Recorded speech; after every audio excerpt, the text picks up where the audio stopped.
toasting, joking too. Sipping and roasting is what we do. Light 'em up, drink 'em down. Whiskey and cigars all around. Cheers, y'all.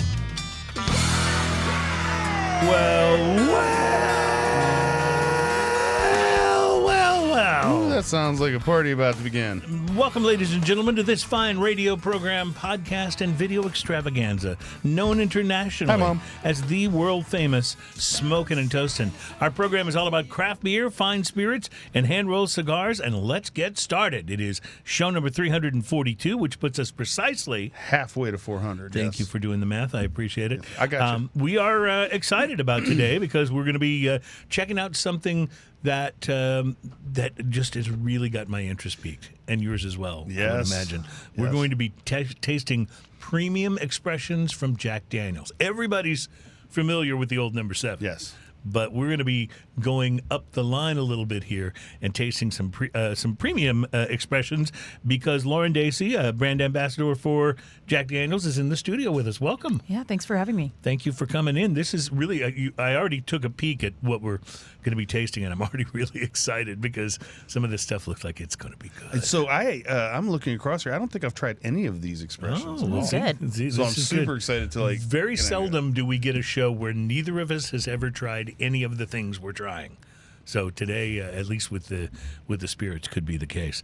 We'll be tasting some other beers as well, as we normally do on the show, from Doral, Florida, and the Tripping Animals Brewing Company, which sounds, awfully cruel. A little Pink Floyd inspired, yeah, maybe? Perhaps, yeah. We'll be tasting their dark no Mames or no Mames, Mexican No style. Mames. Yeah, Mexican style dark lager. Well, I had to go the geeky white guy first, No and then I Mames. corrected myself with dark no Mames. It's a Mexican style dark lager, and it has, since Taco Bell's not using the Chihuahua dog right. anymore. It has the Chihuahua dog on the front of the can, so you'll see that when we get there. From Brooklyn, New York, and Grimm Artisanal Ales. Now here's a beer name for you. It's their double IPA called Dihedral Synchro-Helix Actuation Door. That's easy for you to say. And it has like one of those cars on like the old DeLoreans that has the gull wing type doors, door. yeah. I don't know. Apparently, that's called the Dihedral Synchro-Helix Actuation Door. I'm just guessing. I don't know that for a fact. And from right here in Houston, Texas, our hometown, from St. Arnold Brewing Company, we'll be tasting a bottle of their Divine Reserve 17. Ooh. Where did they stop on Divine Reserve when they old stopped? School. I when think they doing stopped it? on Divine Reserve 23 23? sounds Maybe, right. yeah. I'm pretty sure 23 is it. Seems like, well, this is their 17. It's a Baltic Porter, and Jill Root from St. Arnold left this bottle behind when they were on. Spoiler alert. Yeah, when they were That's on delicious. our show. When they were on our show. Well, I'm just hoping it's still good because Well, that's the sometimes thing, these like, older it's been bottles, sitting for a while, right. Yeah, this has We'll been a see few if it stands years, so up. we'll see whether we're enjoying a really fine Divine Porter or a really fine Divine soy sauce. We'll find out. But generally, can though, happen, yes. These Divine Reserve beers keep really well. Well, those bigger beers really do. Mm-hmm. You can store them. You can age them a bit. Yeah. They'll mellow out. Yeah. I think their Pumpkinator generally does even a little bit better with about a year to 2 years on it. Yeah, and by the way, pumpkin beers are already on display in the stores. Like, seriously, it's 105 degrees outside today. Like, we got fall beers and pumpkin beers, but I guess it's just how everything works.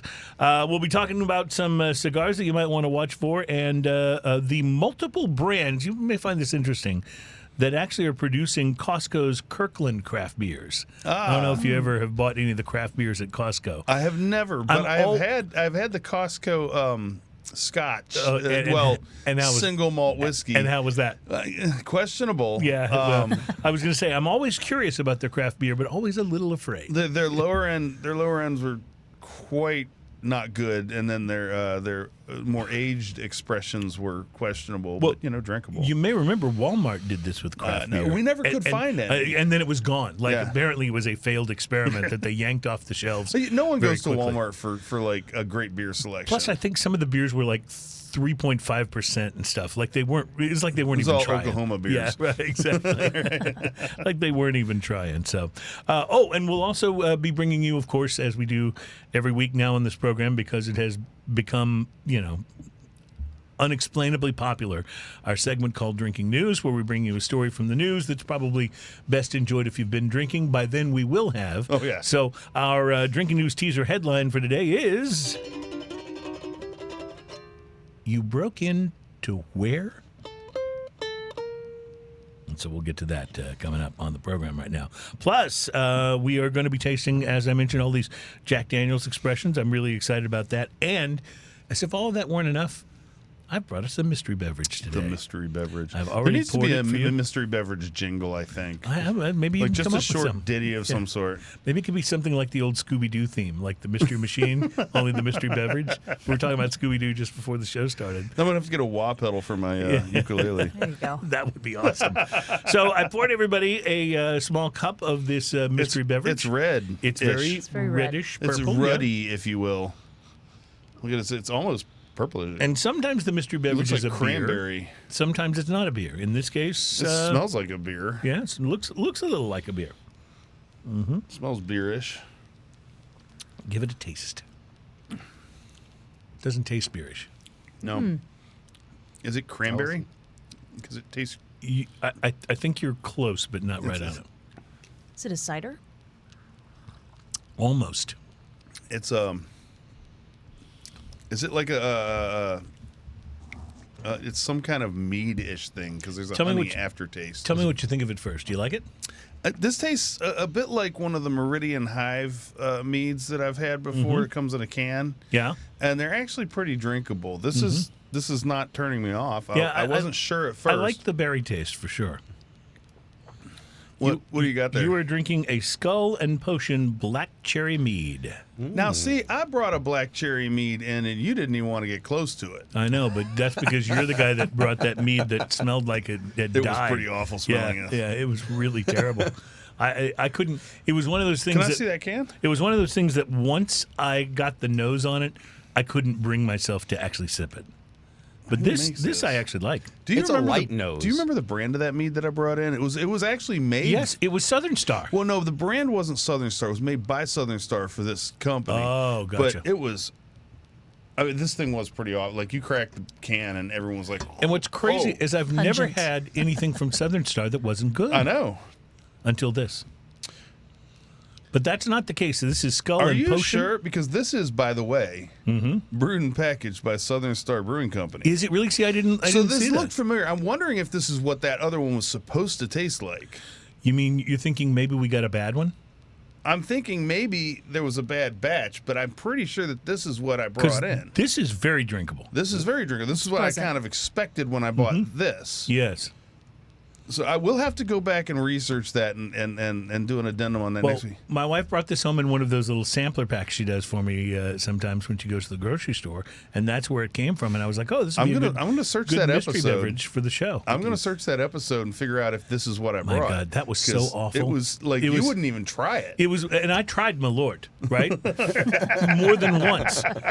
I tried Malort, and I tried your premium Malort, or Oh, whatever yeah, the that was. barrel-aged Malort. Yeah, the barrel. That actually says "BAM" on it, barrel-aged Malort. and I still those have some of that, by the those way. were Great horrible. for but- parties. Those were horrible, but that mead was worse. Like I couldn't even bring myself to sip it. No, and I you- swear this is the exact same mead. Okay, But very interesting. This is not like turned quite south, so to speak. so to speak. This is That's- actually good. I'm enjoying it. Yeah. This is like when I I would saw recommend that, it. I was like, man, I'm going to try that. And then All it right, was. so here's why this makes me happy, because I love Southern Star, and I Yes. just couldn't believe that they would make a product that oh, bad. man, something happened. yeah, A clearly. rat fell into the malt or something. I don't know what's going on. Honey or something. I don't know. Clearly. That's a terrible thing to say. No, Southern Star is better than that. But, I mean, something had to foul that one because I'm almost positive it was the same thing. And I'm with you. I'm with you. Well, we'll enjoy sipping this while I ask you, of course, about your week and if you had the opportunity to smoke anything interesting. So I did. I actually went by Casa de Monte Cristo this morning and picked up a cigar, a brand new cigar that came out just recently that I haven't had anything from Macanudo in a while. This was the Vintage Maduro 2013. Oh, interesting. Now, Macanudo was one of the first, brands of cigars that I smoked when I first started with cigars, and not too terribly long ago, and maybe a year or so ago, I remember I reviewed the Macanudo Inspirado, and it was quite good. Mm-hmm. Like, I'd sort of left them behind because they were a lot lighter than what I was usually looking for, but the Inspirado was really good, so I'll be curious. I think Macanudo suffers a little bit from, like, being so ubiquitous that people, like, when you start trying different cigars, you kind of start overlooking them and forget that they just make great cigars, Right. So this was the Vintage Maduro, just came out. This was the Robusto size of 5x50 with a Connecticut broadleaf Maduro wrapper, a Honduran Alancho, maybe that's how you say it, San Agustin binder.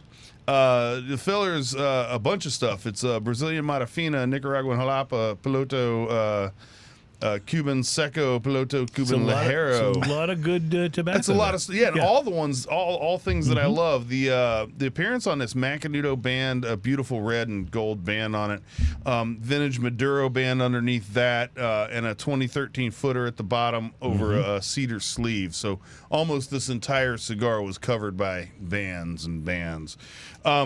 When you pull the bands off, the rich, dark espresso wrapper, like what they almost call like the Oscuro, they're like almost black. Beautiful in color, rustic, veiny, oily, medium firmness with some soft spots, which is a little disconcerting sometimes because you think, when you get those soft spots, you think, man, it might... You're afraid it's going to be a burn problem. Burn a little uneven. This... Let me just go on about it. The pre-light sniff on this earthy and sweet coffee with chocolate and raisin. Keep that raisin in mind because the fruity side of this just keeps coming back. Pre-light draw on this, I used a punch, effortless draw, rich dark fruit, tangy pepper is what I got through the draw. The initial light on this, big blast of fruit, bitter chocolate and sweet coffee, followed by tangy pepper. Retrohale is peppery and woody. Massive plumes of dense smoke delivering rich fruit and sweet dark coffee. Sweet creamy pepper and cedar round out the profile. Retrohale is sweet pepper and wood, solid ash, perfect burn. I will tell you right now that this comes in right at a medium, solid medium. Okay, cool. And if you're into these flavors and you're into lighter cigars, do not be afraid of this one. The sweetness is so much balanced. Yeah. The pepper and the strength of it is so good, right? The second third of this, beautiful rich earth, sweet dark coffee followed by chocolate and a touch of cinnamon on the lips. Wood and pepper keeps the palate anchored. Retrohale is sweet pepper and wood, solid ash, perfect burn. The last third, cedar ramps up, pepper moves forward, and sweet coffee follows. A touch of sweet bread and toast kind of appears here. And Retrohale is sweet pepper and wood, solid ash, perfect burn. This cigar cost me $11.99, which is not too cheap. Yeah. It's not cheap. I give it a 6. It was fantastic. Well, that is so interesting and great. I love that. I enjoyed it so much. And for those of you who don't know the price to quality scale, if you get a 5, it's 1 to 10. You get a 5, you get exactly what you pay for. If you get anything over 5, you're punching above your price limit. And at $12, that makes it punching in the super premium category pretty quick. Very cool. Very cool. Well, I'll tell you about what I smoked this week when we come back in our next segment. Plus, we'll very soon begin tasting some of these expressions from Jack Daniels. I'm excited about this. As we make our way to the break, Ian, you have any of the mead left in your cup? I do, just a little bit. So take a little sip of it, and then go back to your show beer, the St. Arnold Oktoberfest, which we're not reviewing today, but Ian brought some in just so we could have something to drink. Oh, it turns it into a little malt bomb, doesn't it? Yes, it certainly does. I thought you'd find that interesting. I love that. Very fun. So for those of you looking for an interesting combo, there's one for you. We'll hopefully have more of those as the program continues. It's Smoking and Toasting. We are all about craft beer, fine spirits, and hand-rolled cigars, and we will be right back with Lauren Dacy.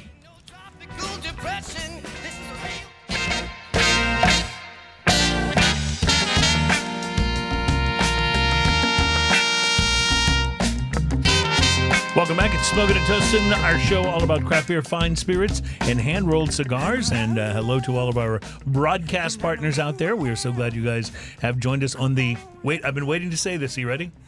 The Smoking and Toasting Radio Network. Oh, that's amazing. Doesn't that sound cool? I love it. I just geeked out really big time. So anyway, welcome to the show. We are glad to have you, and thank you for checking us out. I hope your weekend is going great. Ian, you smoked a Macanudo, one of the best-known brands of cigars. I smoked maybe one of the lesser-known brands of cigars. It's one that's been around for a while. It's the Gispert, which is spelled like Gispert, Gispert, but I think it's pronounced Gispert. And it began. I've seen those. It began as a Cuban brand that sort of ran its course and wound up representing primarily machine-made cigars until, or rather, after the early 2000s. And then Altadas USA owns the non-Cuban rights to the Gispert brand, and they manufacture these cigars that are totally handmade in Honduras. That's the cigar that we're talking about today, specifically the Belicoso. Now, I've reviewed one of these on the show before, but it was the Gispert Intenso, which was blended by A.J. Fernandez. It was a very big, full cigar. This is the regular Gispert, a regular line of theirs. They use a rich golden Ecuadorian Connecticut shade wrapper, Honduran and Nicaraguan grown long filler tobaccos, and a Honduran binder. The Belicoso was light brown colored, looks like a lighter cigar, and just in its appearance. Smoothly rolled and had a nice pointy torpedo tip, in addition to lots of bands. It was another one of those that you could barely see the tobacco until you started taking the bands off, right? Anyway, I clipped off that pointy tip and checked out the cigar. One of my cigar pet peeves happened right away. Some of the glue from the really long band that covered most of the cigar stuck to the wrapper, and when I pulled the band Tore it away, a little bit. it leaves a little tear there, left a hole in the wrapper.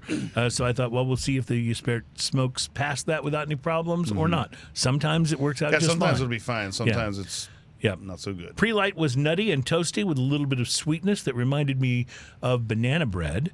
The cold draw made me think barnyard, hay, and fermented tea leaf. I lit the Gispert, and the first discernible aroma was toast. The first few puffs of this one gave me the exact opposite of the Nicaraguan pepper blast. It was just buttery toast and a light caramel note. It was actually very pleasant. It sounds really good. I'm so used to it because I normally... probably more often than not, I'm smoking a Nicaraguan cigar, and I'm used to that blast, but didn't get it with this at all. The second third added some creaminess to the mix, and at the same time, a little hint of white pepper began to creep in that would stay with me through the rest of the cigar. So it got smoother and a little bolder all at the same time. Toast and tea leaf on the retro hail. By the final third, strength had ramped up from decidedly mild where it started to more of a medium-bodied smoke in the way that some Connecticut wrapper cigars will do. I picked up a hint of that banana bread that I mentioned from the pre-light sniff in the mix, and a woody vibe on the finish. I'll go with oak, but it was subtle, though. Construction was good. The initial burn looked at first like it was going to be a little crooked, but it straightened itself out, and the ash held on for over 2 inches, as you'll see right here if you're watching on video. And by the way, it burned all the way past the wrapper tear. No issues at all. No problems. Yep. Overall, the Gispert Belicoso was a really enjoyable, milder cigar. Even though the pepper kicked it up a little bit by the final third, I'd still classify it as mild overall. Think of it as a mild cigar that will leave a little tingle on your tongue the way stronger cigars do, and that's about the best description I can give you. Maybe this is a good milder cigar for those who like mediums or fulls but want to change it up and do something milder every once in a while. It's about a $6 cigar, although I did find one website, cigarstorehouse.com, where a box of 25 is priced at $52. What? And they show as in stock. That would make the Gispert Belicoso just over $2 a stick. So price to quality, I'd say a decent $5 at the $6 price. If the $2 at cigarstorehouse.com is not a typo, maybe they're clearing out inventory, I don't know. It's probably the best under $3 cigar I've ever smoked. Nice. And I'm tempted to buy a box later today. So at a $2-ish price point, price to quality, $7. Nice. So 5 or 7, take your pick, depending on how much you spend. But there you go. But still worth the Check price. it out, but definitely worth checking out. We'll take a break, and we'll be right back because it's Jack Daniels time on Smoking and Toasting.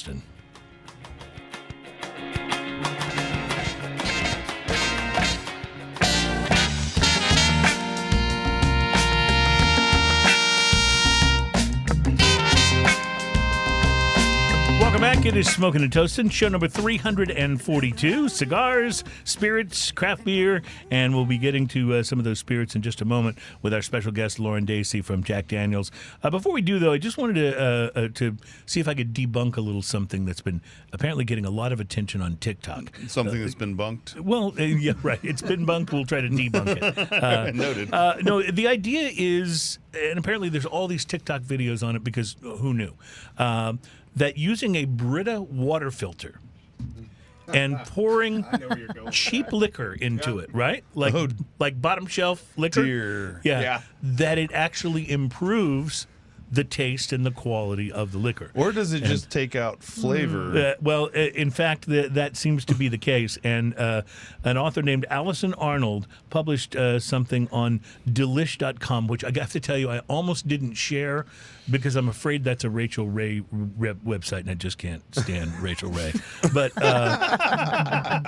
be that as it What's may. wrong with Rachel Ray? Oh my God! Have you ever listened to her speak? I don't know if there's a person on TV I would rather just shake by the shoulders and try to knock some common sense into them more than her. I don't know. There's just something about her. I still love you, Rachel. Yeah.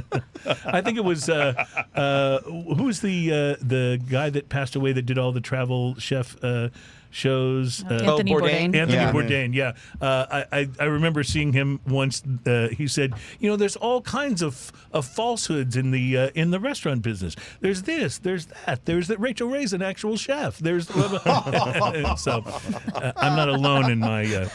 Anyway, sorry to have taken that detour. TikTok has all these hacks and different things, and this one's gone apparently viral about pouring cheap liquor, vodka or tequila in this particular case of this article, into the Brita to see if it improves it. And basically, the vodka tastes like water, and the tequila tastes watered down. I've just summed up the article for you, just with that. Save us some time. And save you some time. That's 480 words in 2 seconds. If you want to go read it, it's at delish.com, and it's actually a very good article, even if that is Rachel Ray's website. Let me ask you a question. Yes. I mean, what would make you think of, I have this crappy liquor, I'll run it through a Brita filter, which will, A, not make my water taste good when I use it next, and 2, why would you have that crappy? I have a bunch of crappy liquor at my house. You do. Well, we did a show. See, I actually thought about asking you to bring some of that in and bringing in a Brita and doing the test ourselves. We may have to do that. There's one in the kitchen. Use the kitchen Brita. Everyone will love that. The staff here will thank me for that, won't they? No, but the reality is that you do have a lot of leftover really bad bottom shelf bourbon. Bottom shelf bourbons, yes. Yeah. We did a whole show. 12 of them. Was a bottom shelf bourbon blind taste test. 12 bottles that were $7.50s minimum. Yeah. And but they couldn't be more than what? Less than $15, and they had to be actual bourbon. Like they couldn't be grain neutral with flavor added. Right. And it cost me like $130 for this whole. Oh my gosh! For the Just trying to whole hurt show. yourselves. Yeah, but the most painful part was he had to take all these slightly used bottles of cheap bourbon home. Although there were a couple. Actually, that were pretty there were a few shining through that were surprising. Yeah, there were a few shining through. But anyway, let's talk about some better stuff, shall we? Lauren Dacy is here. She is a brand ambassador for Jack Daniels. My first question, Lauren, is how did you get that job? And I'm so jealous. Did your high school counselor let you know that this was a thing? Unfortunately not. No, I did go to art school first. Okay, so well, that was part of it. I can see that as helping. Yeah, no. I watched a very interesting series, I think it's on the History Channel, The Food That Made America. I love that. And there's a whole episode about Jack Daniels and how the distillery started and how they made it through Prohibition and all that kind of stuff. Fascinating stuff. And yet a lot of people don't know too much about Jack Daniels beyond the standard Jack Daniels or maybe Gentleman Jack. We're gonna step beyond that a little bit today. But again, I interrupted you. How did you get started as a brand ambassador? I was very lucky. Yeah? Very lucky. I after college stayed in Chicago for many years, bartended for a long time, moved back to Texas, get close to family again, and worked for a distributor for a while. And then this position opened up and went for it and landed it. That's very cool. Very That's grateful very cool. for it. It's definitely the best job I've ever had. in my What do life. they tell you are the job qualifications? Ooh. What are they looking for in a brand ambassador? You got to be able to talk to people, which we're doing right now. Makes sense, yeah. Bartending background certainly helps. A little bit of sales Right. background certainly helps. But most of what I do and what our brand ambassadors do is brand education Right. and advocacy. So it's really being a champion of the brand and sharing the good news of Jack Daniels all over. And I would guess that as popular and as ubiquitous as your core brand is, that's not the stuff you really have to educate people on, is it? It's the other things they may not know about the brand and your other expressions, correct? Sure. It's interesting, though. A lot of people have quite a few misconceptions about Old Number 7. So Yeah. I do a lot of education around that particular line of our product, and it's a really amazing premium product. And I'm going to ask a question. I honestly don't know the answer to this. Is Jack Daniel's Old No. 7, is that the #1 selling whiskey in the United States? In the world. In the world. That's what I thought. I didn't know that for sure, though. That's a pretty amazing thing, and certainly gives you, a lot of clout in the spirits industry to be able to say, hey, listen, we've got these other things too that you might want to check out as well. And that's what you brought for us today, which I'm really excited about, because I don't think either Ian or I have tried any of these expressions. No, I've had Jack Daniel's rye. I've had the Gentleman Jack. I've had.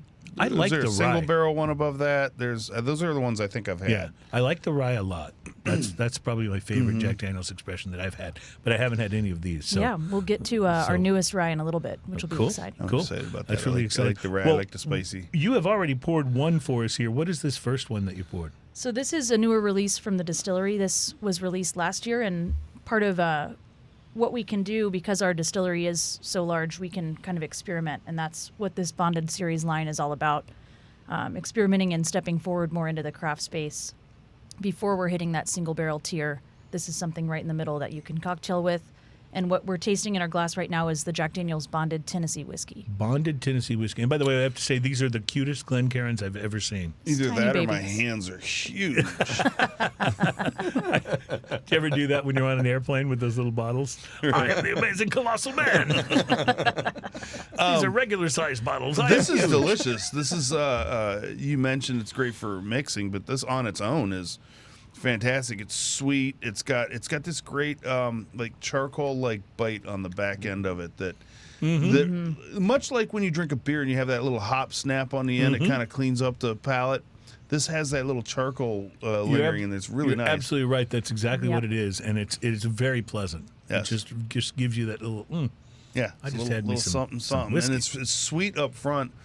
I'm getting a like almost a candy sweetness, not like hard candy sweetness, but like a I don't know what it's kind of a sugary kind of. Well, that's always. There's almost a honey kind of note to it. That's always been one of the defining characteristics of your core brand, is that it has a certain sweetness to it that you don't find in a lot of other of your sort of competitor core right. line whiskeys. This does taste like Jack Daniels. I mean, it has a certain Jack Daniels flavor to it. That you Agreed. can, Right. Yeah, exactly. There's Yeah. just a definite, oh yeah, this is Jack Daniels in there. Yeah, It's, but it's it is more woody too, Yeah. though. Yes. It's Exactly. It has more subtlety to it, I think. Yeah. Yep, this is the exact same mash bill as Old No. 7, but it's a Okay. bonded whiskey. Yeah. So we're aging it a little bit longer. It's getting more of that wood oak, that tannin, So- a little bit more of that dryness on the smooth. sides of your tongue, but it still holds that slight sweetness that For anyone Jack who has. doesn't understand bonded, it means what? Bonded, the Bottled in Bond Act, it's crazy history. It was passed in 1897. It's the first consumer protection act in the United States. It existed. And it was for whiskey. And it was for whiskey. Before the FDA. Who cares what you were eating? Who cared about what you were Yeah, drinking? that's right. Let's make sure Sorry, this stuff is H.J. good. Hines. That's right. these pasties may be a few days old, but this whiskey is right on. Exactly. So it's basically Consumer Protection Act. It's a set of regulations set by the U.S. government. But what it means is that the whiskey in this bottle is made from a single distillery in a single distilling season. It's aged a minimum of 4 years. It's bottled at 100 proof. And when it's aged, it has to be aged in a government bonded warehouse. And so about that's a lot of regulation Yeah. or oversight, I guess is maybe a better word. Exactly. And why did that happen in the first place? Was there concern over people kind of like counterfeiting whiskey? Oh, yeah. Yeah. All kinds of crazy stuff was going Refilling on. ye old bottle. Yeah, well, not even bottles at that time. Whiskey was sold by the barrel, and it would be sold to your pharmacist. And what they found out was happening was that barrel would get about half full, and then magically it would get full again. Gotcha. I mean, tobacco spit, tea, water, whatever they could do to refill that barrel. So So Bottled and Bond was gross. designed for the government to basically be able to To regulate help- it and keep that from happening. yes, To help exactly. keep the tobacco spit levels down. Exactly. You know, Now that's voluntary. This is the barrel where we empty our spittoons. just like today, way back then, our politicians had their priorities. That's And that's good to know. That's right. It's very good to know. Well, this is delicious, and it really is It is wonderful. It really is. So the difference So again, just I- between this and your regular old number 7 There's also a little. I just want to talk about the flavor. I'm kind of parsing out. There's like a little green apple and a saltiness to it, a slight saltiness. I was going to say to a it salted caramel. Okay, I was could gonna go. get. But it's really really interesting. So the difference between, you said it's the same mash bill as old number 7, but what is the difference again that they do to this to bring it to bottled and bond standards? So we're keeping track of these barrels and when they were filled, making sure that all the whiskey that's going into this bottle was from one distilling season, which is either the first 6 months or the last 6 months of the year. So Okay. pretty standard.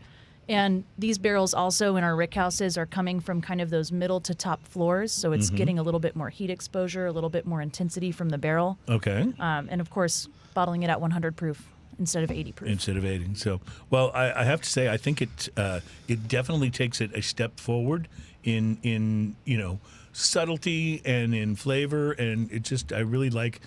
You've still got some of that same charcoal finish as the regular Jack Daniel's, but it's just got a little more subtlety to it, and I think it's a wonderful It's step. less bitter than the old number 7. Old number 7 has a definite bitter snap, which I think is one of the things that lends it to a lot of cocktails. Well, the extra aging, I think, mellows it a little bit, and that's probably where a lot of that comes from. What So- is a bottle of this going to run?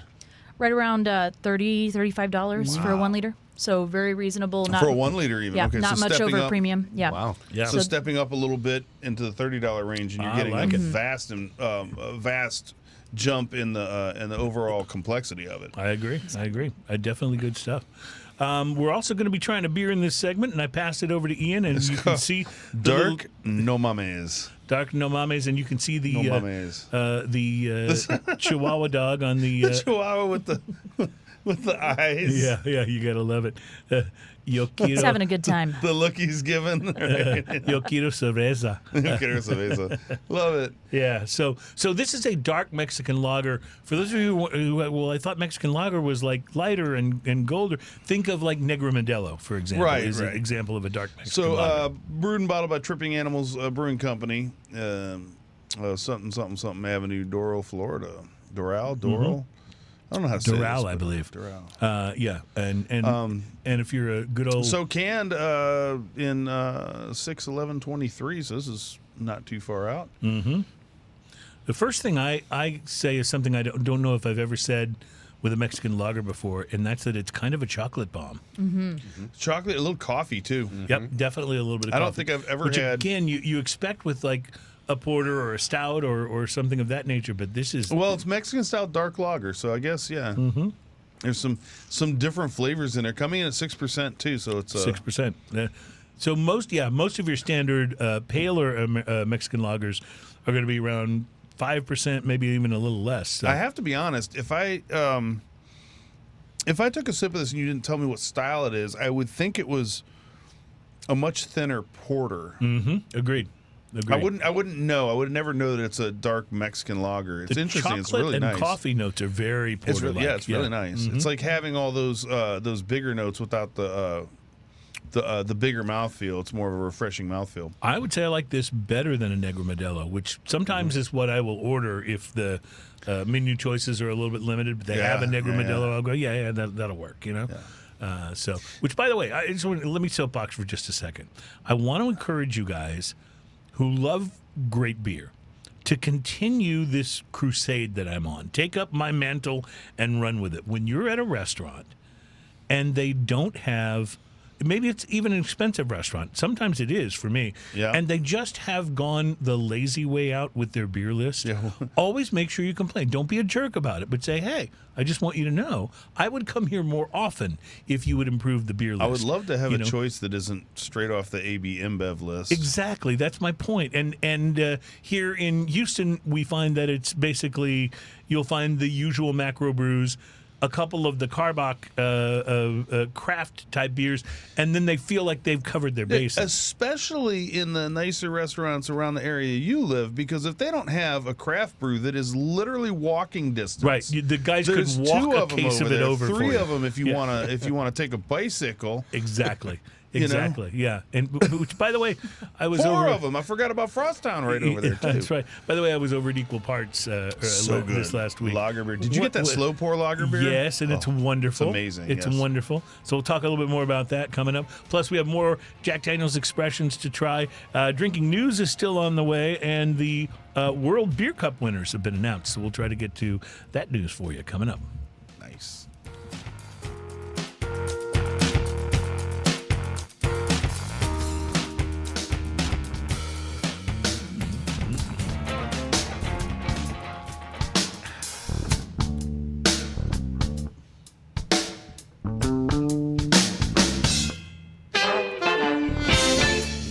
Welcome back. It's Smoking and Toasting. Our program is craft beer, fine spirits, and hand-rolled cigars. And speaking of fine I love spirits, those things. we are trying out some interesting Jack Daniel's expressions today.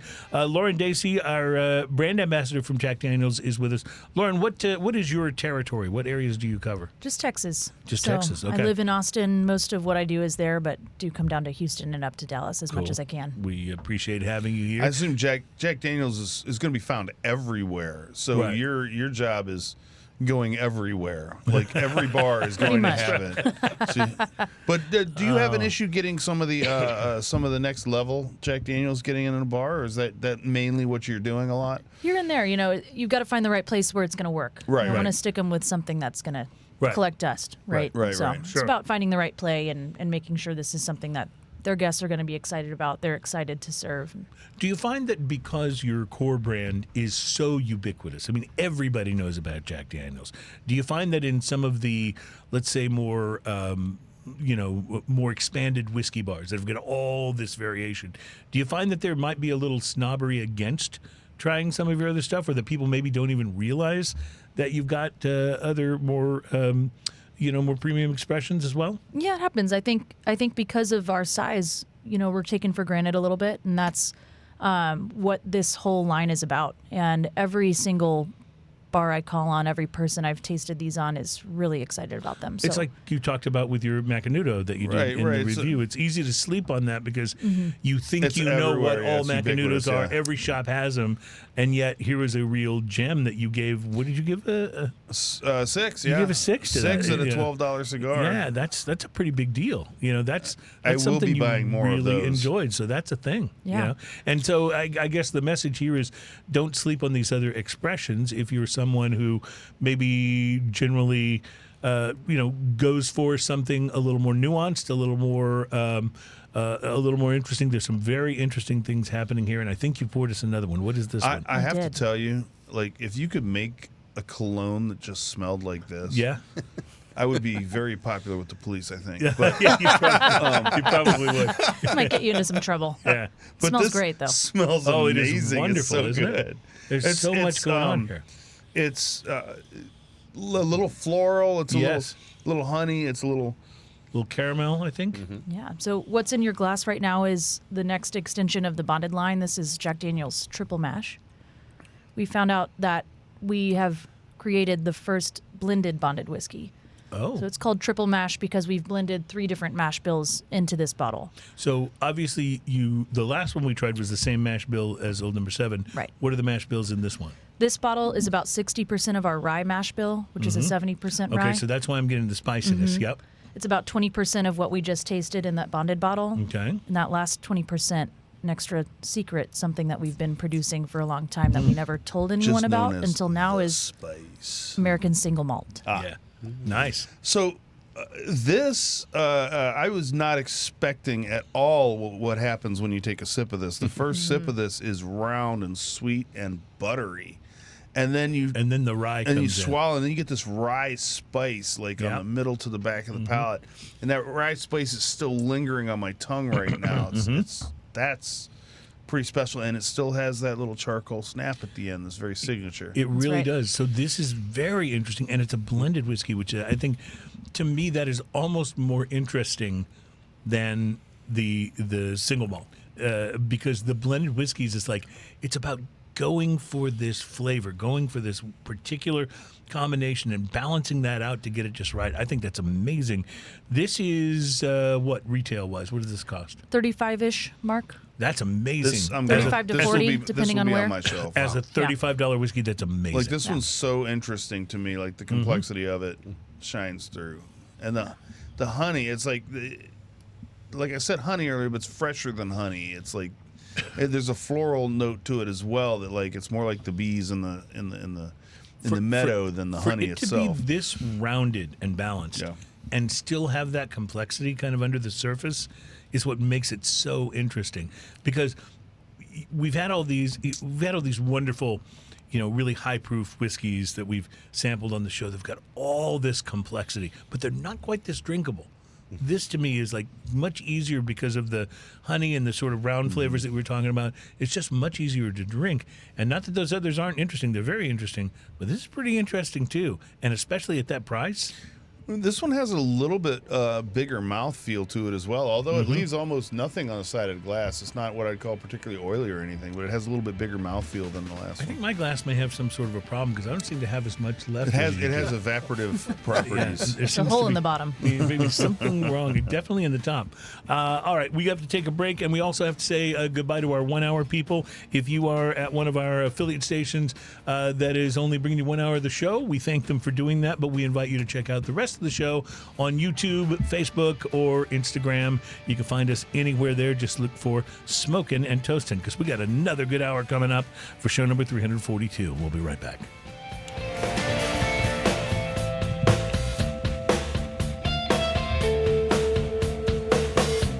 Welcome back, my friends. Nice to have you on Smokin' and Toastin'. Our show is craft beer, fine spirits, and hand-rolled cigars. That was spectacularly good sound effect there, Ian. It's, I'm getting good at this, and we sacrifice a beer can every time we do that sound effect. We do not cheap on those sound effects. That's right. We do not cheat on the sound effects. We don't bring you recorded sound effects. We want them to be real. That's right. And that was a very real sound effect. So while you're pouring, let me tell you about some cigars to watch for. If you're a fan of buying Fuente Opus X cigars, but you like to age them for a few years before smoking, then you're more patient than I am. But now you don't have to wait quite so long now, because Prometheus International Incorporated will be releasing multiple sets of rare and aged Fuente Opus X cigars throughout the remainder of this year. The first one to ship is Opus 6. It's scheduled to arrive by the end of this month. It retails for $350, and it's a 6-count sampler. Comes in blue, yellow, red, black, and Macassar ebony. Production is limited to just 400 of each color, or 2,000 sets total. Secondary bands on the cigars indicate the year that they were rolled. And each set will contain one of the following cigars: the Fuente Opus X Love Affair, the Opus X Magnum O, the Opus X Tiger Shark, the Fuente Taros the Bull, the Don Arturo Grand Aniversario Churchill, or the Fuente Opus X Lancero. And each will contain a copy of the Fuente story, passion behind the tradition and legacy, a biography of Carlos Fuente Sr. So there's all these other sets coming out, and for the first time in the brand's history, Opus X, The Lost City, will come in the A Vitola, which is that really big cigar. Nice. And it'll be called Carlitos A. The massive cigar will be in a 10-count box set retailing at $779, which comes out to $77.90 per cigar. So the list that you keep that's like things to buy my co-host for Christmas? Yes. Put those on there. You want me to go ahead and add that? Okay, fair enough. It was 5 years ago that Warped released its limited run of Moon Garden cigars, and Warped brand owner Kyle Gellis is deciding to bring them back this summer, only this time in a larger size. Originally, they were just in a Lancero, and this year's Moon Garden Especial is a Toro. That's 5 5/8 by 52 ring gauge, Corojo 99 wrapper, all Nicaraguan blend, and some stronger tobaccos than the last time. They Can I added tell you more of something the about Warped medio as a tempo. company? Yes, sir. They freaking rock. You man. like I their love cigars, all their don't you? cigars. Yeah.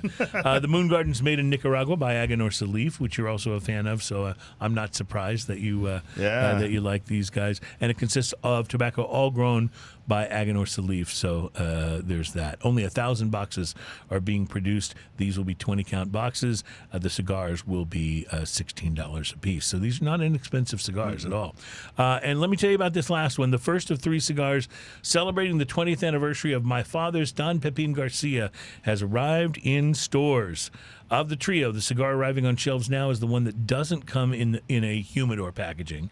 It's the Don Pepin Garcia 20th Anniversary Limited Edition, a 6.5 by 52 Toro that uses a Nicaraguan Habano 2000 wrapper over Nicaraguan binder and fillers from Nicaragua. The cigars were rolled at my father in Esteli, Nicaragua.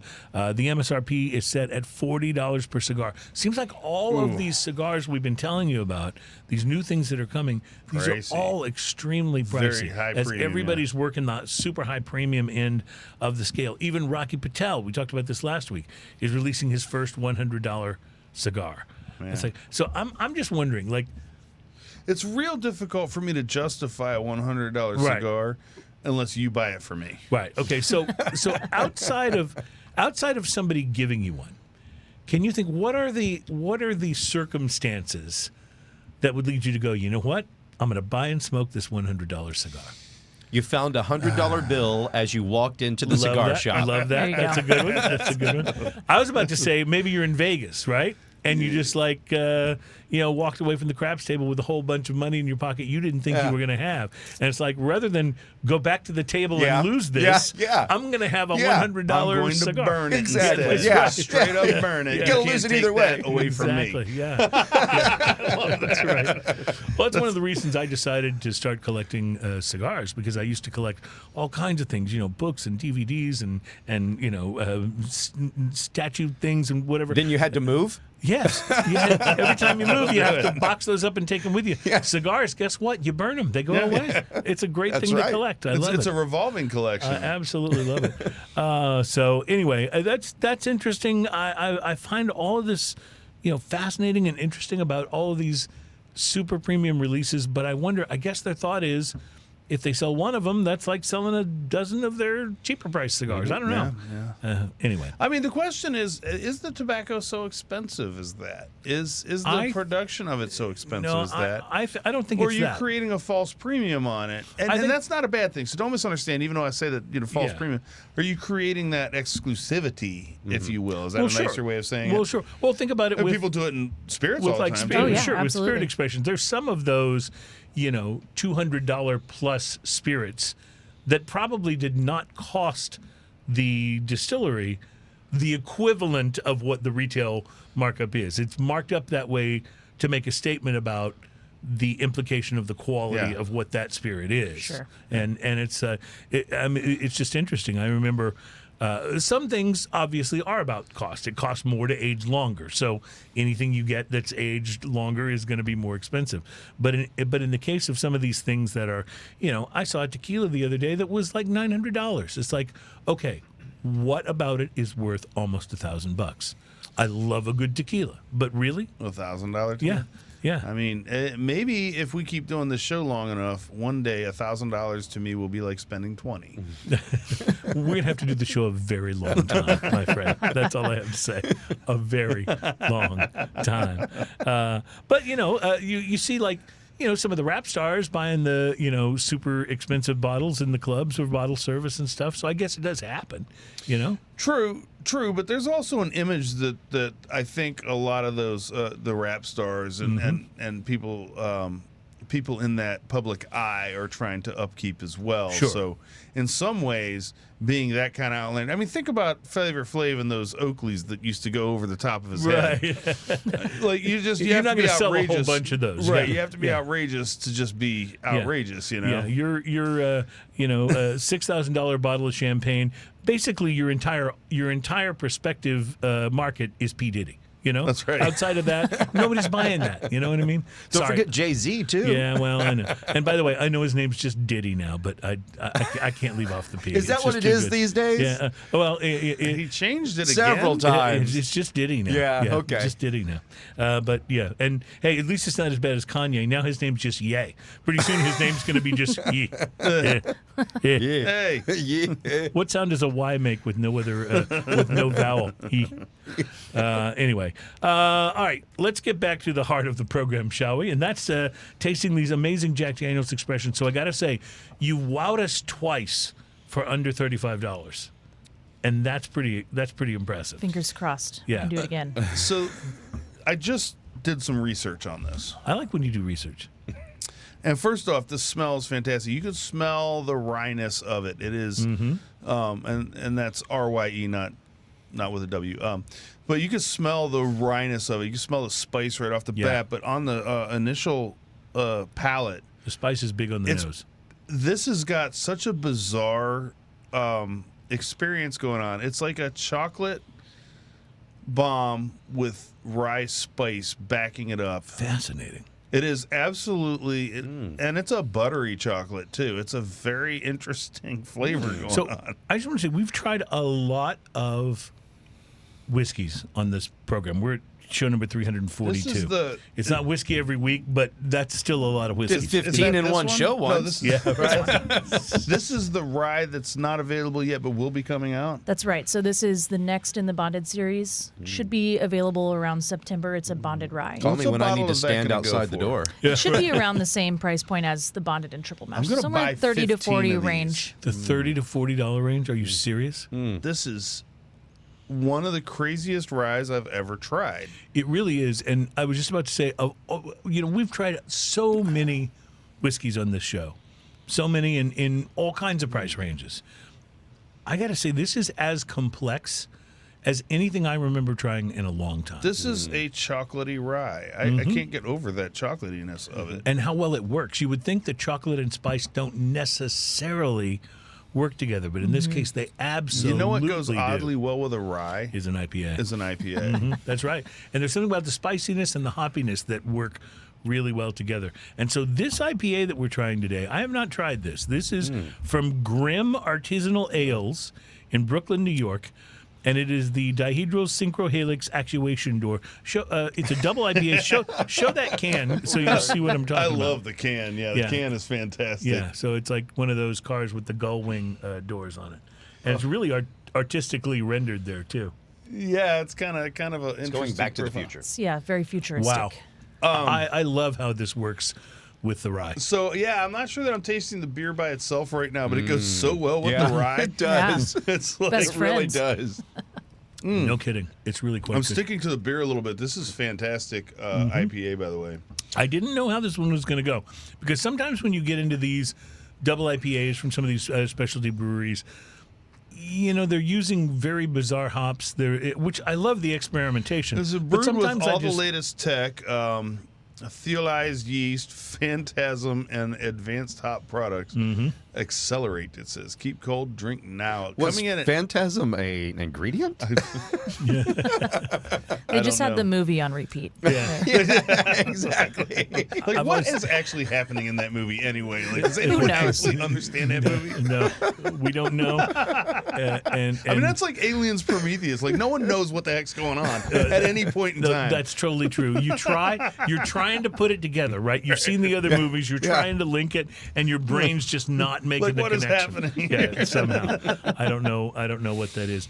This is quite. This rye is incredible. The IPA is quite good. The IPA is really good. This is double India Pale Ale, and it is. And see, you pretty gotta outstanding. understand, Lauren, I'm an IPA lover. Ian, extremely picky when it comes to IPAs. There'll be IPAs we have on the show that I absolutely love that he's like, not my thing. Did you go back to this? Not yet. This becomes This is a delicious one. This becomes a chocolate mousse with rye spice at the end. Oh, It's creamy. it's even creamier after Chocolate. the IPA, isn't it? It's nice. It's so nice. nice. Very Like, nice. These guys should just These- they should meet each other. Yeah. Yeah. You look, There's your Boilermaker. You look right like there. That's it. That's look your like- Boilermaker. They form like Voltron. you look like the little kid that's rubbing Barbie and Ken together. You know what I'm talking about? Like, Now kiss. that's totally. Yeah, that's totally. Are you gonna have to watch the video for that one? G.I. Joe and Barbie. It's like it was bound to happen. That's kissed and made a delicious baby. That's going to be the sequel to the next Barbie movie, by the way. You know that. Is Barbie meets G.I. Joe. Barbie meets G.I. Yeah. And the first frame will be just Ken standing there with a really mad plastic look on his face. Plastic look on his face. But G.I. Joe stole my girl. Oh, if only I had genitalia. Okay, so we will. Is it break time or am I early? No, we still, just about. We have- Yeah, we got okay. 1 minute. Well, we do have a little drinking news to bring you, and I really want to talk to you about these World Beer Cup winners. So let me see if I can pull that list up. We'll talk about it next and more. How many more expressions do we have to taste today? 2. 2. All right, perfect. We have 2 Yes. of those. We have another beer, and it's a big one. It's the St. Arnold Divine Reserve 17. All coming up, so very excited about all of that. The show's not over, not by a long shot. Drinking news is coming up. It's Smoking and Toasting.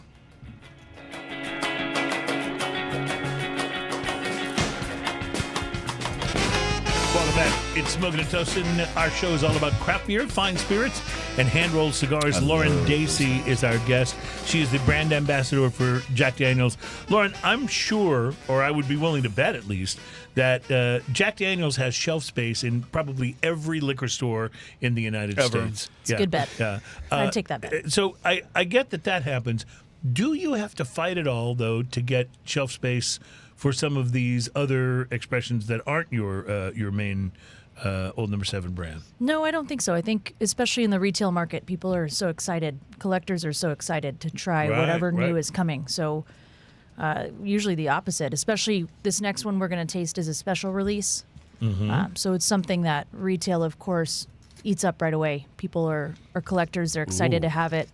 Ooh. It goes quick. Look if you at the see a color bottle, on pick it up. this. Yeah, this is like a deep, rich, almost like I started to say orange, but It's it's not that amber with bright. a little it's an red. amber with a little red. Yeah, Ian, have you already nosed this? I have not actually. I'm interested to see what you think once you take your first sniff. Oh, there's a little tobacco There kind is. of nose to it. It immediately made me think of cigar malt, the Delmore cigar malt. Yeah. You know, There's it's a little got that. tobacco-y nose. It's There's got a little, that sort of nose to it. There's a sweet something in there. This does not have any of the floral that the previous one had. The previous 2 had actually. Yes, yeah. This one's a little bit older. Okay, It's a this twice-barreled rye. This This is has a woody smoky. note. This has like a, but not your normal like oak barrel, like almost a like a campfire the morning after. You know what I mean? Yes. Like when you smell the char Well, and the fire that's been out for a couple hours. Yeah, you're spot on. What we do with this one, it comes out of that original barrel, and we put it into what we call a heritage barrel. So instead of a high char, easy toast, it's a high toast, low char barrel. Interesting. So you're getting a lot Wow, of that this is campfire good. sweetness from So you know- inside the wood. So you know what this makes me want to say is that in my library are many leather-bound books. What is it like? And my desk smells of rich mahogany. Did I get that right? I think I misquoted So the second this part. is funny because the rye part of this is a little hidden at first. This comes across way complex, like almost like a. You're right. Well, I mean, the spice of the rye is there, but it is not the defining characteristic of this. It's Right. definitely there in juice. the retrohale. Like you take a sip and then you breathe gently out of your nose. You're gonna get that rye immediately. The oak flavor is such a rich wood right up front. Like I said, the campfire and everything else. The oak flavor doesn't actually have that oak stringency until after you've swallowed and Right. then and then 100%. rest a little bit. 100%. Yes, it It's comes so back. interesting. It's so complex. This But it's is also as complex as it is, and as much as you get that oak astringency late, it doesn't really have a whiskey hug. It's not coming back with a lot of heat. the whiskey hug is way late and gentle. Yeah, very gentle. Yeah, It's gentle. And it is 100 proof, so it is 100 proof. And it's a little nice, lower proof. nice And and gentle. it's twice, I am- so it's a twice-barreled special release Tennessee rye. This tastes like I'm drinking an expensive whiskey. Am I? You are drinking a whiskey that, if you find it firsthand retail, is probably going to be around $80. No kidding. 70 to No 80. kidding. Wow. And when you say when you find it, if you find it, is this difficult to find? It can be. It can be. I put a couple of drops of water in this, and it smells like straight up campfire. Oh, no kidding. Wow. Wow. Like straight up campfire. But it gets a little sweeter, actually. Well, this tastes like you're doing something special. That's what I really wanted. Sweeter to, and rounder, even. That's what I really wanted to underscore with this. Is that it tastes like you are drinking something that is a special occasion spirit, and I love that. And if you can do that for under $100, That's saying something. It's a good deal. Give that a nose.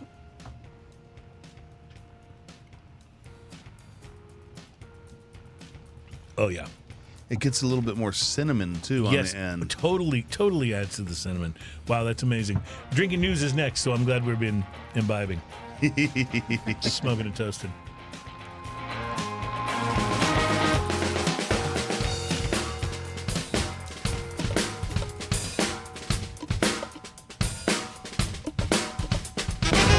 Welcome back. It's Smoking and Toasting. Craft beer, fine spirits, hand-rolled cigars. I'm glad you're playing along because the later when the guitar comes in on this song, I feel like the guitar's a little sharp. If I'm not, it's not quite, Yeah, the guitar player is real sharp. Yeah, okay, so I've heard. Welcome back to our show. It's episode number 342. Our guest is Lauren Dacy. She is the Jack Daniel's brand ambassador. Thank you so much for joining us. This is your first time on the show. It is, yeah. So excited. we're so glad to have you, and we hope you'll come back. One of the things that we kind of take a little bit of pride in is that most of our guests actually want to come back. So Yes, there's that. Usually by the time they're at the end of the show, they enjoyed the show. Yeah. So that's a good thing to note. So Lauren is with Jack Daniel's. We've tasted some amazing Jack Daniel's expressions. We have one left to go, which we'll be getting to in a few moments. But first, it's time for what is, questionably the most popular feature, the most popular portion of the program. It's a little thing we like to call drinking news. Drinking news, drinking news. Now it's time for drinking news. Drinking news, drinking news.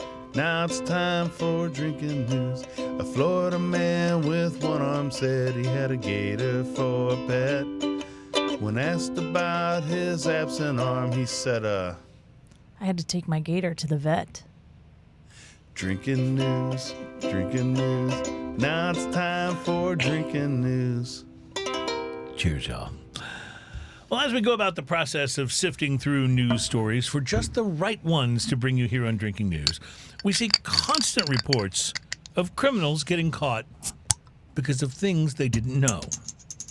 They didn't know the person they were soliciting for prostitution was an undercover officer. They didn't know.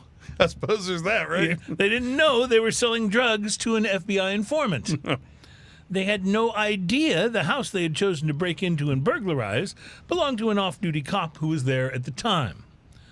But in order to win the prize of being featured on this week's Drinking News, your stupidity and or drunkenness, and I'm going to go with and in this case, has got to be able to top all of those.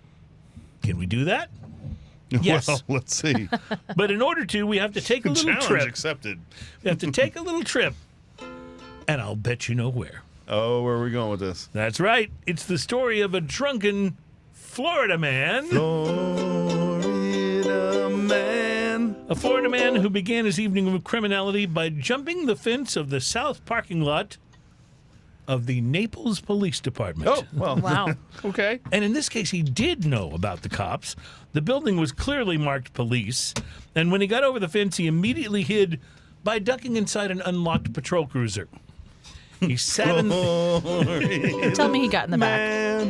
he sat in the cop car, which was clearly a cop car. You know For a you few can't minutes. you can't open the back doors from the inside, right? That's right. Yeah, I have to open it from the outside. I do know this. Please don't ask how I know this. So he sat in the cop car, which was clearly a cop car, for a few minutes until he saw people come outside. And then the Florida man, 36-year-old Joseph Moulton, Joseph Moulton. he then hid in the bushes and waited to take action once the coast was clear. Once it was, according to the police report, Moulton decided to use the nozzle of a water hose and shoved it up underneath the west door before turning the water on, causing at least an inch of flood damage to that portion of the police station. Moulton then explored his way to the men's locker room and made himself at home by taking a shower and helping himself to some clothing. Oh. The Florida man then took... Police officer clothing. Sorry, I'm just doing what I can here. I Okay? appreciate the compliment. I You're really hanging do. in there. The Florida man then took a uniform shirt, pants, cap, and a bulletproof vest worth $900. The police report also Well, I mean, if you're gonna steal someone's clothes, That's probably a good choice. Yeah. Especially in this case, depending on Like, where there's you a little are. foresight going on there. Is this Grand Theft Auto? Does sound very much like it, doesn't it? Except he didn't crash into 4 cars on his way into Yeah, the exactly. police station. So, the police report also describes that he dumped a police radio in the toilet, and worst of all, defecated on the women's bathroom floor. Defecated on the floor. Radio in the toilet, this is defecation on the silly. floor. Seriously. Surrounded by toilets. Seriously, though. What is the deal with Florida criminals pooping on the floor of the crime scene? We had this last week. That's right. Is this some sort of weird Florida fetish? I mean, It's a calling card. I'm pretty open-minded, but you've got to draw the line somewhere, right? I'm just saying. In Home Alone, they used to leave the water on for the Yeah. wet bandits. This is what... I suppose. So you'd probably guess that Naples police discovered the crime and wasted no time in locking the Florida man up, right? No. Moulton wasn't discovered by the police. He was discovered and reported by a clerk at 7-Eleven. What? How was he discovered by a clerk at 7-Eleven? The employee called police after finding Moulton suspicious and believing him to be under the influence when he came into the 7-Eleven store. Oh, dressed like a policeman. Got it. Okay, now I'm putting it together. Naples police were able to locate Moulton and arrest him. During his interview, he admitted to being drunk and not recalling what he did. Moulton is being charged with grand theft and 2 counts of burglary.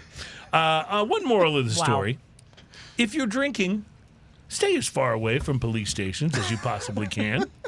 I mean, this should go without saying, but I'm saying it anyway. Stay away from police stations, government buildings, and your ex-wife's house. You will thank me one day for this advice.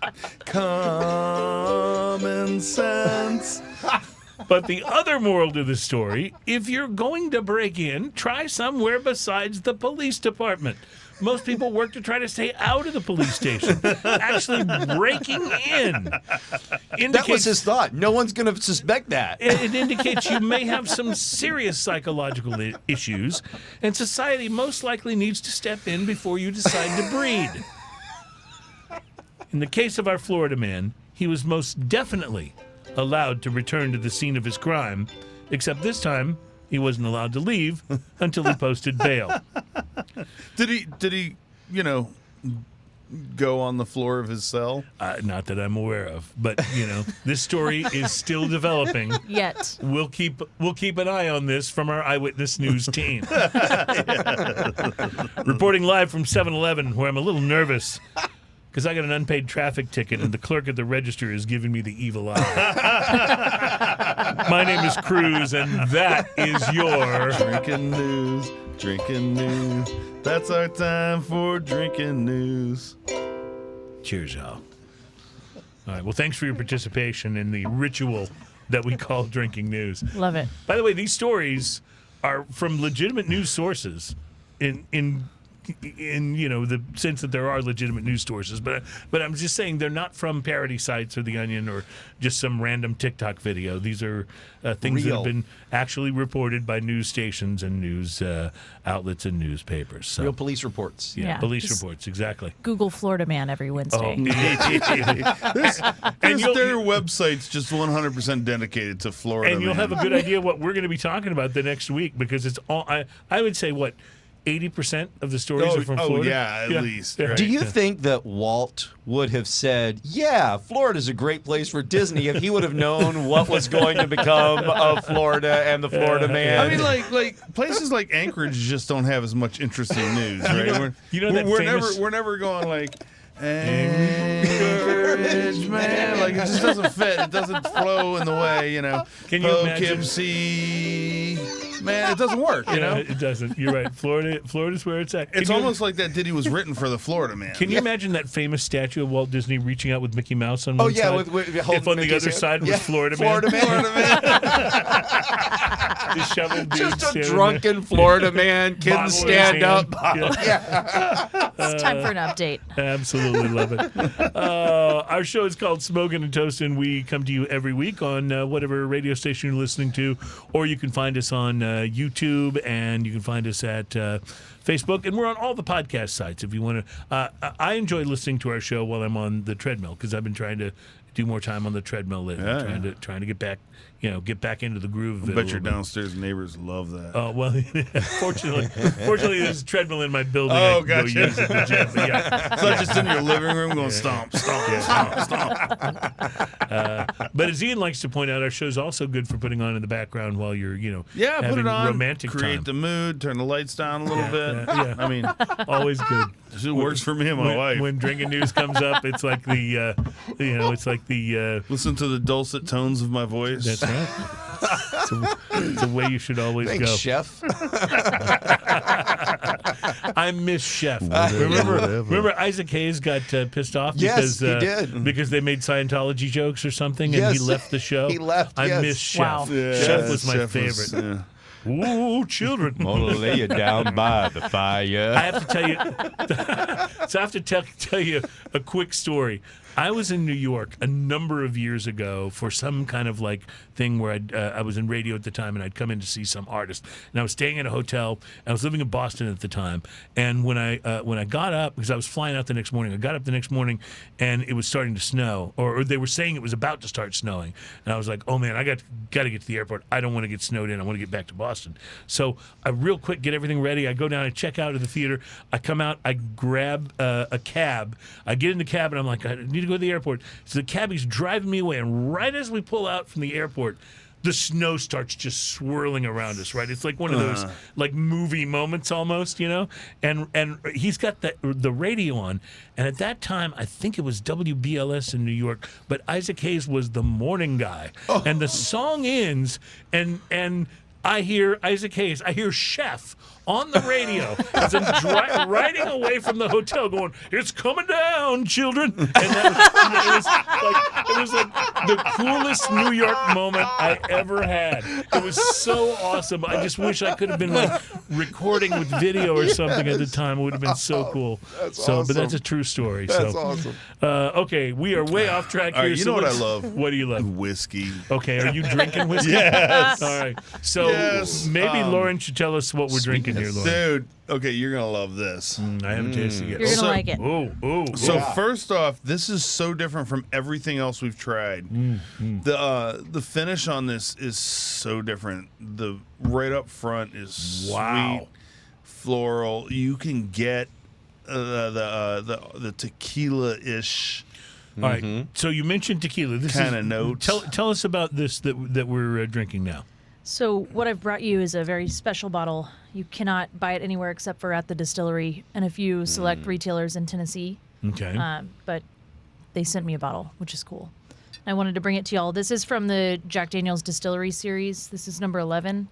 Every once in a while, we'll have one of our master tasters champion a project and release it in these 375 ml flask bottles. Just something for fun. This is a straight Tennessee whiskey. So Old Number 7 mash bill, of course, but it's finished in añejo tequila barrels at the end. I like that Jack Daniels is so big, they're just doing stuff for fun. Yeah. This is just for fun. It's a very good point. But I got to tell you, as an añejo tequila lover, this just like speaks to me right here. This is like, what do I have to do? What petition do I have to sign? What movement do I have to start? We need this to on the get shelf. this to be a regular release on the shelf. Is I know. is there any way that could If happen? only we knew somebody who worked for the distillery. No. I'll put in a word for you. So Danny Lamb, one of our master tasters, championed this project. This is spectacular. Really wonderful. I think a lot of times you put whiskey into a tequila barrel, it can go all kinds of ways, and this to me just nailed it. Terry, will you research what a plane ticket to Lynchburg costs? Yes, exactly. So this is really amazing. And now, can you tell me if I'm at the distillery and I buy this size bottle of 350, what does this cost? So these come at slight premium. They're around like $35 to $45 for this 375. But still, and I know that's It's a limited not as, release, Yeah, so- I know That's it's not as big, rare and yeah. limited. It's Yes. really amazing. It's really, really amazing. This is my.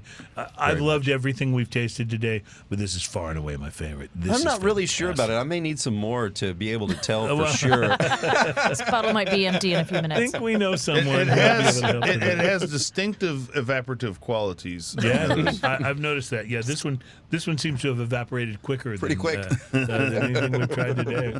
In and out of the glass immediately. In and out. No, seriously, the whole idea of, because you get a number of other spirits that get matured in whiskey barrels, but the idea of taking it the other way is a really cool one, and taking a whiskey like this and allowing it to age in añejo tequila barrels, and I just love the way this wound up tasting. This is just absolutely fantastic. Yeah, I think it brings out all those bright notes on Old Number 7. When are we going to be able blends to it. just like order stuff on the internet? You know what I mean? Wouldn't Like, that be nice? it's like I would totally go on. I would pay the price. I would totally order some of this. This Yeah. is fabulous. Texas is Fabulous. tough for that, but I know. Yeah. you've got I- my number, so. TABC, you hearing me?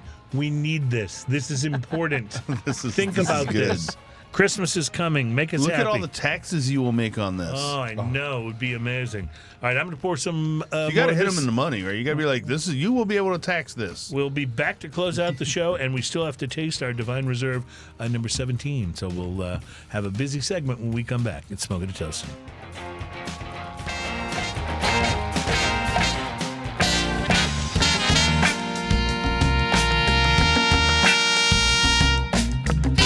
Welcome back at Smoking and Toasting, show number 342. If you are watching the show via video, you will see that I am smiling. And I am smiling because this is, honestly, it's one of my favorite whiskeys I've ever tasted. What This is whiskey? I don't have any. Absolutely. Oh, well, we might need to take care of Might you need there. a top because, off. Actually, I'm going to try this one again. this is very yourself. interesting. So, Ian, does this mean that out of what we've tasted, that one is your favorite, which is I'm the trying to third of the decide- four that we tasted? I'm trying or to the decide if fourth of the five that we tasted. now this is the rye that's going to be coming out, right? right. Not available. I'm trying to decide if I like this or the next rye. Or yeah, that well, Even I can better. tell you, I liked that next rye, but this distillery series, which is available apparently only in Tennessee. So good. And I've just asked Terry to see if he can check out flights for me to Lynchburg, because I need this in my collection. This is amazing. I just love this so much. It's got such a wonderful complexity quality to it, and it's like it reminds me of my favorite tequilas. And I've admitted on the show before, tequila is actually my favorite spirit. But this is my favorite whiskey. This is amazing. Pretty fantastic. I love it. I I absolutely do have love bad it. news for you though. Yeah. Did you nose the Baltic Porter yet? No, is it It's a little bit soy sauce. a little my soy friend. sauce? Well, this happens. Yeah. It's a little soy saucy. I don't know. Yeah, I think we're going to just forego that one. It's a cooking beer. Well, let me tell you. Oh yeah, put your brats in it. Divine 17 was It's actually not as amazing bad as when it came out. It's not as bad as it smells, but sometimes, sometimes the problem is Divine 17 came out in probably what 2016. Yeah, probably. Or I mean, it's a 15. long time ago. And so this has been probably past its premium by a year or two. And Jill left me 2 Divine Reserves when we were done with the anniversary show. We had the first one already. We had it about a month ago. It's still drinkable. And it's it was just not pretty good. amazing. Yeah, right. And I'm going to guarantee you this was amazing when it was first released. Oh, I remember when it was Was first released. I amazing. bought many of these and drank many of these. Yes. So, yeah, Baltic Porter, a little tough. after Also 15, aged them. 20 I years. drank through. I had a bunch of the Divine Reserves and a bunch of the Bishop's Barrel, and I drank through most of them by 2021 because they were starting to get enough age on them that you can only go so far before Right. they turn south. Yeah, you know? exactly. So you have to Exactly. find that premium. You know. Well, I just want to say that in my sorrow over that not being primo, I am drowning my sorrow in the Jack Daniels, In the that. distillers. What is this called? Distillery Distillery series. Distillery Your series. new Oh, favorite my whiskey? God. It is. This is it. This is my favorite whiskey. It's pretty amazing. Yeah. And I would take this over like the Balvenie 30 that we had at the Whiskey Sniff. Wow. I would choose this just because of what this flavor profile is and how it hits my palate. This is my favorite ever. That's pretty big, man. Yeah, I'm not saying a Balvenie 30 wasn't amazing, because it was. I will tell you, I really enjoyed that. I'm drinking this rye, this 100 proof rye that's going to be coming. And this is the one that's about to come out. Like, this isn't even expensive. Yeah, it's coming. This might be my favorite of the batch. It's really good. This has all been, I got to tell you, Lauren, this has try all that been. rye. I'm going to drink this and try that. It's also good. Even the bonded. I'm serious. I'm going to go out and get one of those Toys bonded. Which is the Yeah. first one we the tried. first one we tried. Yeah. I'm going to go get one of those this week. Well, as we like to say, smoking and toasting directly influencing sales. Because Terry's going to head for That's a bottle right. of the bonded. We sold at least a couple bottles That's here right. today. Yeah, exactly. That's right. So we like to do that. No, this has been really educational for me, and I just want to point out to those who, again, sometimes the people on our show can be a little more, I don't know, whiskey snobs or cigar snobs or whatever. We understand that. That's kind of the nature of what we do. We have a tendency to lean towards the more premium type of things. But if your impression of Jack Daniel's is just Old Number 7, and that doesn't do it for you, you cannot allow that to stop you from investigating these expressions. Because I got to tell you, they're this is fantastic. Every they're one of these amazing. expressions. They're amazing. Yes. And if Yeah. you like Old Number 7, if that's part of your repertoire, then take the next step up and try this, because you're going to gonna love be it. impressed. And So I'm amazed. going to tell you right now, the third one we had, the Bonded rye. bonded rye that's about to come out, is so good. And I just back to back poured the twice barreled special release Tennessee rye, also so good. That's a tough one, man. I can't believe, and there's a large. This one's almost double the price of the bonded rye. Mm-hmm. I don't know if I'd call it diminished returns. This one definitely has a lot more complexity to it, and price point I don't think is outside the range of how good it is. But bang for the buck, man! This bonded rye is probably one of the best ryes I've had. Well, it's think- these have all been absolutely exceptional. And Lauren, we just want to thank you for bringing them on the show and being a rep for Yeah. Jack Daniels today. Thank you so much. This has been amazing. I am going to be out of pocket because I'm going to be headed to Tennessee. And so I will see you guys all when I get back. Ian, what are we doing next week? Well, apparently next week we're going to have someone else on the show because you're going to be in Tennessee. Okay. I'll try to be next back. I'll week, try to be back by then. if I'm not mistaken, next week we are going to be on location, and we're going to Good. be in Kemah, Texas, at Vinyl Draft. We're looking forward to that. That's going to be good. And I With understand Trenton Smith Trenton from Oliva Smith will be from joining Oliva us. will be there. Our good friend. We're looking And- forward to it. And Doug, that owns Vinyl Draft, will be there. It's going to be amazing. Lauren, thank you for being here Thank today. you. We really Cheers. appreciate it. You're invited to that, by the way. if you'd Until like. next week. I'm in. Cheers, y'all. Cheers. Cheers, y'all. Sweet little honey.